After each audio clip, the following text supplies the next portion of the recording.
I hope that everyone who listens takes a chance to laugh hard and long today. Laughter helps us feel wonderful, and it's so healing. This podcast encourages and empowers you to create your own unique real story, develop your own unique real statement, and discover your own unique real self. The power is yours.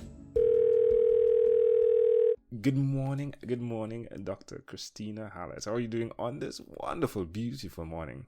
I am fabulous. How are you? I am as excellent as can be, my friend. It's a great pleasure to connect with you. Do tell us, what part of the world are you in right now?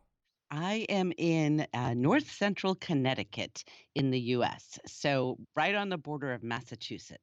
All right. And which of your talents is responsible for us connecting at this specific time in history?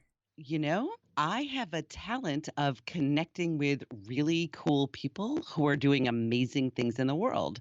And through that, I was able to speak with Royce Gomez, who then I know has been a guest with you, and she introduced us. And I'm absolutely delighted about that because there's nothing I like better than talking to interesting people and spreading positivity. That's wonderful. Yeah, Royce is an amazing individual. I had the privilege to both have her on the podcast and meet her in Denver, Colorado. She is a real person, which I can solidify. She is a she is a real person. That's great. Well, I do thank you for passing by. It seems as though you have a huge level of focus on joy and expressing your joy. Who did you learn that from?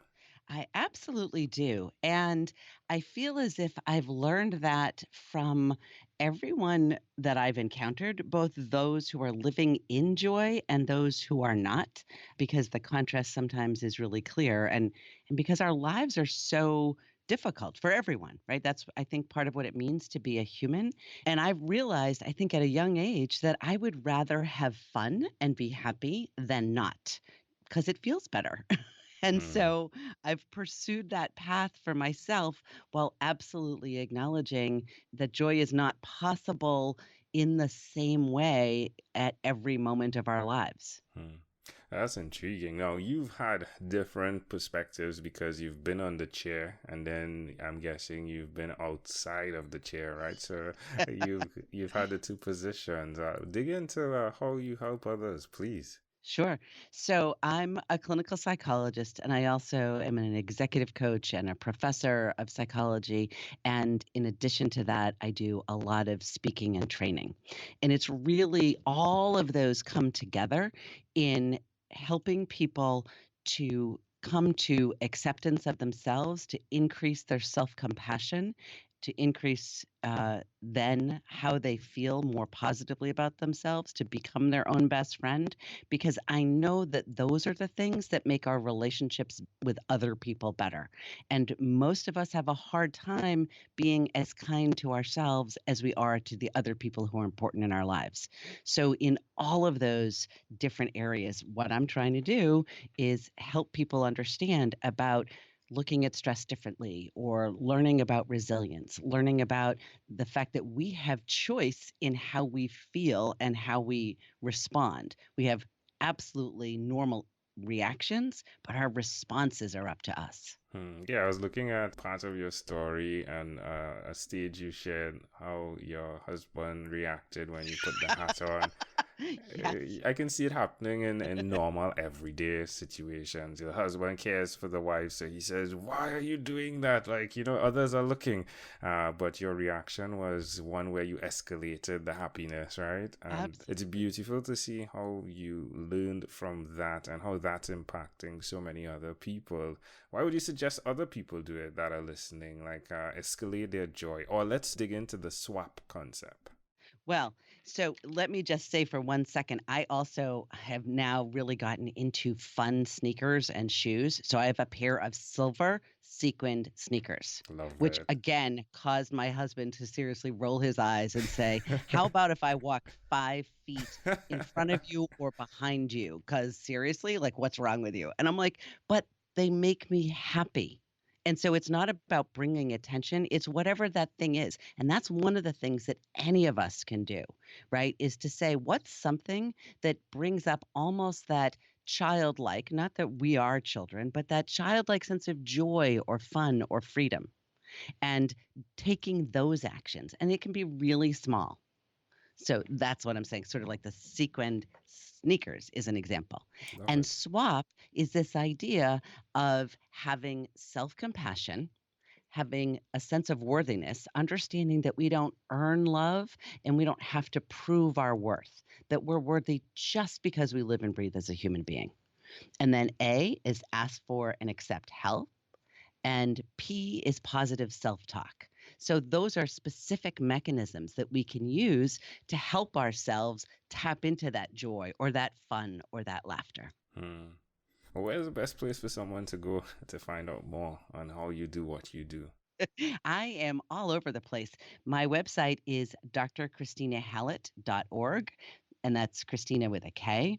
Or I'm on social media, Dr. Kristina Hallett, LinkedIn, pretty much everywhere. Sometimes it's Kristina Hallett, PhD, ABPP, lots of letters, but it's a psychology thing. Sometimes you just have to include them. I agree. It's important. Yeah, I would want the letters for the person I'm speaking to as well. Right.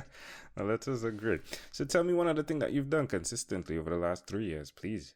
Oh, one of the things that I've done over the last 3 years personally is really try to practice yoga and breathing every day, not just the breathing to live, but that deeper breathing that helps calm our souls and calm our minds, because that's the number one antidote to anxiety. Would you suggest it to others? Completely. And it's so easy. People just tend to write that off like, yeah, yeah, breathing. But in truth, it's the one actual physiological mechanism that is guaranteed to work. And you can do this in less than 30 seconds. It's just taking in a super deep breath from your belly, all the way inflating your lungs, and then slowly letting it out. Doing that a couple times sends all these great messages to your limbic system, the part of your brain that worries and has stress and sees danger, to say, it's okay. You're safe. Hmm. Even if you're in the midst of chaos or anxiety, it works physiologically. Amazing audience. You're hearing it live from Dr. Kristina Hallett. Again, you can connect with her at her website, drKristinaHallett.com. Kristina, let's switch gears for a moment now. Let me invite you into my time machine that is surrounded with beautiful, warm blue Caribbean water. I love it. Kristina, what's your earliest childhood memory? Oh, uh, actually, my earliest childhood memory is spending time with my mom, going for walks or being pulled in a wagon by my dad. How old do you think you were in this memory? About 3 years old. Why do you think it's so clear? Because we've talked about it in my family a lot. So it's a memory that they have done me the favor of repeating over and over again. How do you see it connecting to who you are today, metaphorically? Uh, One of the things that was important for me, even as a child, was taking care of others. And I think that's still here in my life today. And I also saw the way in which my dad, who came into my life a little bit later on, was able to really care for someone with his whole heart. And so those are things that clearly have been important to me. And actually, my dad he's retired now, phys ed teacher and a coach. He always had a smile on. And I remember specifically in junior high one day saying, like, I want to be like that. I want to be the person who's always smiling. And that's something I've done. You do have a very magnetic smile from what I see via your pictures. Yeah, it's like, what is she doing? Like, what is she drinking? What is she eating? What does her morning routine look like? Like, I want to know. Yeah, it's a great smile. Love it. If we fast forward to when you were 12 years old, what was your favorite song? Oh, so really, I loved Elton John's The Bitch Is Back. I have to own that Yeah. completely. I remember dancing to it at dance at our high school. And Killer Queen was another one because I loved the band Queen. Sweet. All right. Well, we've arrived at our destination. But before we get off of this time machine, there's a small declaration form. So it is yes or no, possibly a bit more. Are you ready? Yes. Kristina, have you chosen someone to pass on your skills to? Oh, that's a great idea. Yes, my daughter. Are you married? I am. Do you have other children than your daughter? I have two other children through marriage. All right. Do you believe in God? I do. Do you have an inner circle of friends?